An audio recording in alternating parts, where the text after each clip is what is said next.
ओम शांति। आज हम सब ने 13 फरवरी को जो अव्यक्त महावाक्य सुने, इनकी रिवाइज डेट है 24/3/2009। इस अव्यक्त मुरली का सार है, बाप दादा द्वारा मिले हुए खजानों को स्वयं में समाकर कार्य में लगाओ, अनुभव की अथॉरिटी बनो। बाबा ने सब बच्चों को देखा, संपन्न बच्चों को देखा, साथ साथ हर एक बच्चे ने ये खजाने स्वयं में कहाँ तक जमा किए उसके रिजल्ट को देखा। ज्ञान धन जिससे मुक्ति, जीवन मुक्ति प्राप्त होती है, पुरानी देह, पुरानी दुनिया से मुक्त, जीवन मुक्त स्थिति और मुक्ति धाम में जाने की सभी बच्चों को प्राप्त होती है। साथ साथ योग का खजाना भी है। योग के खजाने से सर्व शक्तियों की प्राप्ति होती है। धारणा करने के खजाने से सब गुणों की प्राप्ति होती है। सेवा का खजाना, उसे दुआओं की प्राप्ति होती है। सेवा का खजाना, जिससे दुआओं का खजाना प्राप्त होता, खुशी का खजाना प्राप्त होता। इसके साथ साथ संगम युग बड़े से बड़ा खजाना है, क्योंकि सारे कल्प में ये समय अमूल्य है। क्योंकि इस संगम समय पर बाप दादा और बच्चों का मधुर मिलन होता है। और किसी भी युग में परमात्मा बाप और बच्चों का मिलन नहीं होता।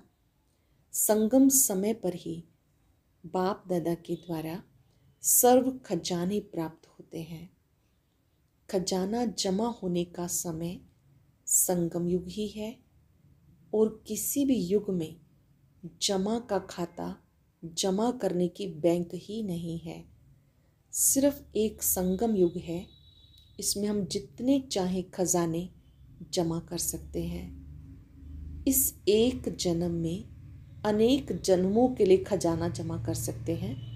इसलिए इस छोटे से युग का बहुत महत्व है। बाप दादा ने सभी बच्चों को ये खजाने दिए हैं, लेकिन धारण करने में सब नंबरवार हैं। बाबा ने रिजल्ट में देखा कि बाबा ने जो खजाने दिए हैं, एक तो अपने पुरुषार्थ से आप प्रारब्ध जमा करते हो, दूसरा स्वयं संतुष्ट रहना और सबको संतुष्ट करना, संतुष्टता की विशेषता से खजाना जमा कर सकते हो। तीसरा सेवा से, क्योंकि सेवा से सर्वात्माओं को खुशी की प्राप्ति होती है, और खुशी का खजाना प्राप्त करते हुए संतुष्ट रहने का पुरुषार्थ करते हो। अपना पुरुषार्थ और सबको संतुष्ट करने का पुरुषार्थ, तीनों प्रकार से खजाने जमा कर सकते हैं। खजाने जमा करने में संबंध संपर्क में आने के लिए एक तो निमित्त भाव, निर्माण भाव, निस्वार्थ भाव, हर एक आत्मा के प्रति शुभ भावना, शुभकामना रखने की बहुत आवश्यकता है। सेवा में, संबंध संपर्क में ये सब पुण्य का खाता, दुआओं का खाता बहुत सहज जमा कर सकते हैं। विशेष बाबा ने कहा कि सेवाएं करते हो तो उसमें निमित्त, निर्माण, निस्वार्थ भाव जरूरी है। बाबा ने सबके पोता मिल को देखकर कहा कि सब बच्चे नंबरवार हैं, बाप एक है, एक ही समय पर जमा करने के लिए 3 प्रकार से बच्चे देखे। एक बच्चे तो जमा हुआ खजाना जमा भी किया और खा के ख़त्म कर देते हैं। दूसरे वो है खाया, जमा किया, जमा करने में अटेंशन दे के बढ़ाया भी। खजाने बढ़ाने का साधन बाबा ने बताया। खजाने बढ़ाने का साधन है कि जो भी खजाने मिले हैं, समय पर जो परिस्थिति आती है उस परिस्थिति अनुसार कार्य में लगाना। जो कार्य में लगाते हैं, स्थिति द्वारा परिस्थिति को बदल सकते हैं, उनका जमा होता है। जो कार्य में नहीं लगाते तो जमा नहीं होता। तो हर एक अपने आप से पूछो, समय पर अपने प्रति, दूसरों के प्रति कार्य में लगाते हैं? क्योंकि कार्य में लगाने से ही अनुभव होता है। अनुभव की अथॉरिटी ऐड होती जाती है। चेक करना है, खजाने जमा हैं और बढ़ाने का साधन समय पर हम कार्य में लगाते हैं, अनुभव की अथॉरिटी बढ़ती जाती है, क्योंकि अथॉरिटीज़ में सबसे ज़्यादा अनुभव की अथॉरिटी गाई जाती है। तो बाबा ने सब खजानों के रिजल्ट को देखा। खजाना जब मिलता है तो मुरली के द्वारा ही मिलता है। 2 प्रकार के बच्चे हैं, एक सुनने वाले, दूसरे समाने वाले। कई बच्चे सिर्फ सुन के खुश हो जाते हैं, लेकिन सुनना और समाना दोनों में बहुत फर्क है। समाने वाले अनुभवी बनते जाते हैं, समाया हुआ समय पर कार्य में लगाते हैं, खजानों को बढ़ाते हैं। सुनने वाले वर्णन करते हैं कि बहुत अच्छा सुनाया, बहुत अच्छी बात बोली, लेकिन बाबा ने कहा कि समाने के बिना आप समय पर कार्य में नहीं ला सकेंगे। तो चेक करो, समाने वाले हैं, थोड़ा भी अगर कम होगा, भरपूर नहीं होगा तो हलचल होगी, समाया हुआ फुल होगा तो हलचल नहीं होगी। इसलिए आज बाबा ने सब प्रकार के खजाने चेक किए। खजानों को बढ़ाने का अर्थ है समय पर कार्य में लगाना।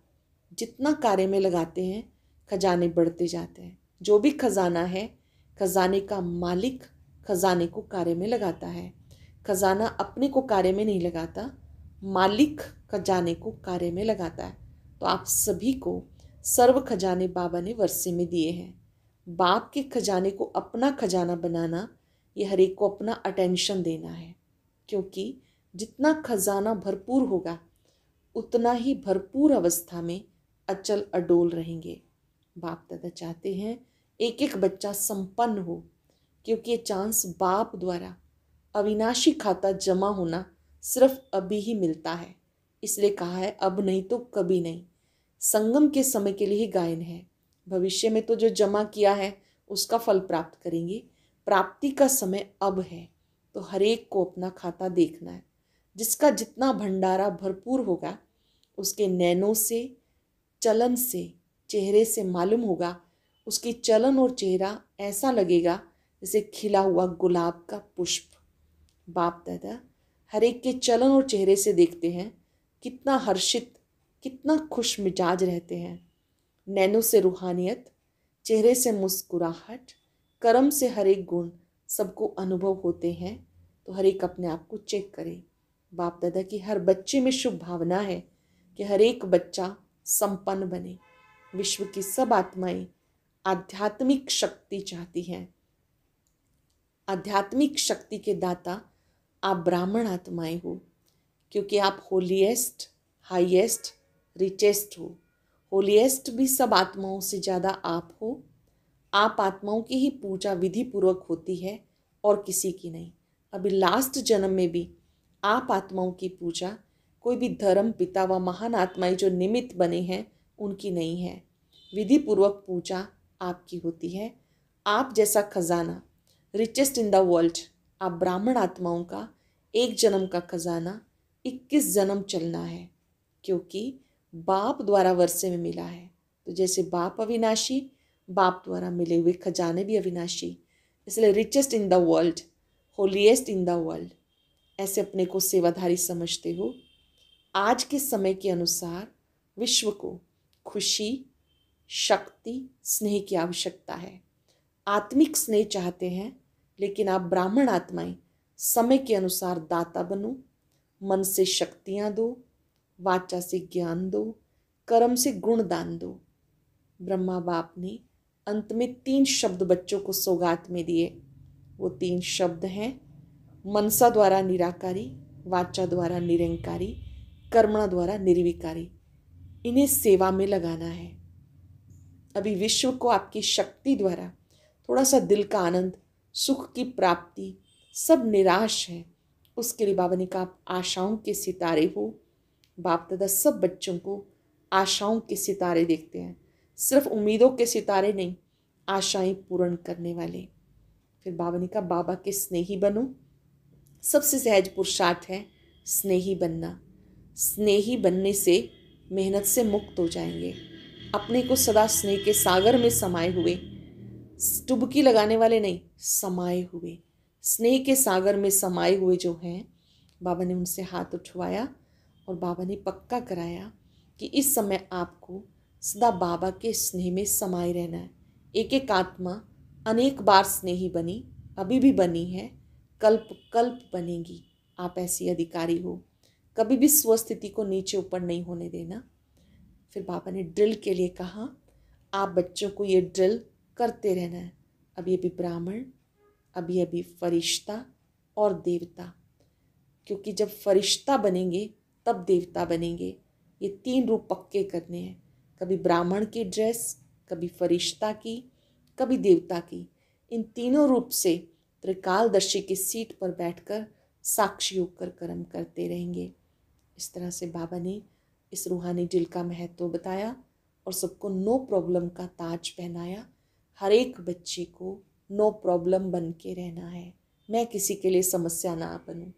ब्राह्मण परिवार को निर्विघ्न बनाने के लिए 10 मिनट हर किसी को अमृत वेले के बाद मनसा सेवा निर्विघ्न बनने की जरूर करनी है।